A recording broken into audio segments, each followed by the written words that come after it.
Hi ළමයි හරි අපි මේ කලින් වීඩියෝස් වලදී සාකච්ඡා කළා හත වසර යටතේ ඔයාලට කාටුන් නිර්මාණ එතකොට රූකඩ නිර්මාණ එතකොට තල් කර්මාන්තය ආශ්‍රිත නිර්මාණ පන්හා නියද පැදුරු කර්මාන්තය ආශ්‍රිත නිර්මාණ වගේ දේවල් ගැන ළමයි මේ වීඩියෝ එකේ ඉඳන් ඉස්සරහට වීඩියෝ 4-5ක අපිට සාකච්ඡා කරන්න වෙන්නේ ලංකාවේ ඓතිහාසික වැදගත්කමකින් යුක්ත ස්තූප ගැන. හරිද? මේ යටතේ පළවෙනිම මාතෘකාව තමයි අපිට තියෙන ථූපාරාම ස්තූපය. ළමයි මේ ථූපාරාම ස්තූපය කියන්නේ ලංකාවේ ඉදි කරපු පළවෙනිම ස්තූපය.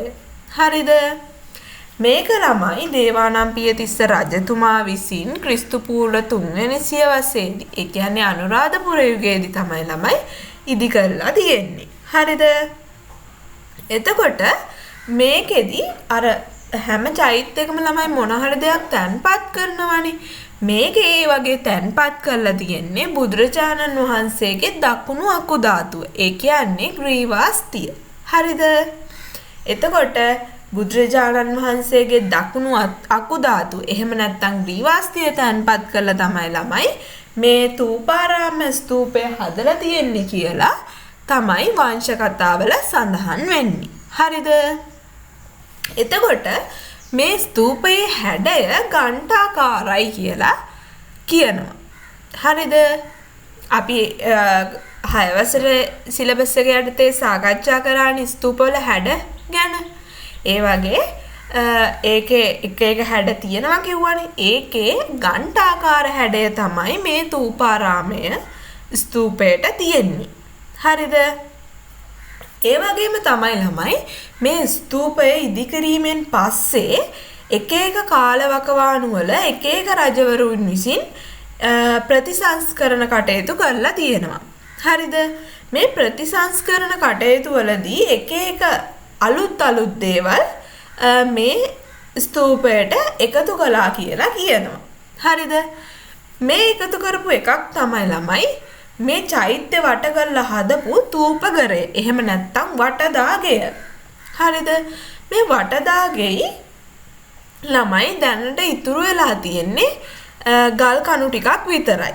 මේ ගල් කණු ටිකේ ශීර්ෂවල ඒ කියන්නේ මුදුනේ ලස්සන කැටයම් හදලා තියෙනවා කියලා සමහර ගල් කණු වලින් අපිට පේනවා. හරිද?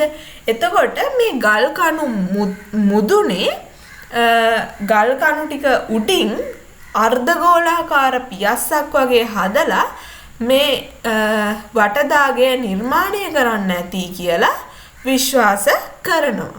හරිද?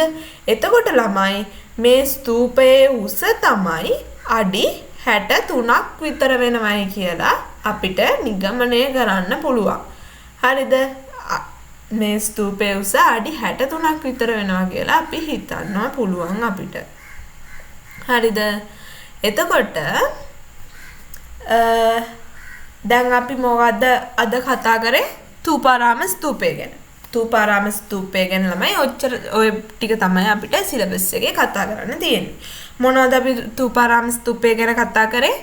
මේක අනුරාධපුර යුගයේ ඒ කියන්නේ ක්‍රිස්තු පූර්ව 3 වෙනි සියවසේ දේවානම්පියතිස්ස රජතුමා විසින් බුදුරජාණන් වහන්සේගේ දකුණු අකු ධාතුව එහෙම නැත්නම් ග්‍රීවාස්තිය තැන්පත් කළා මේක හැදුවා කියලා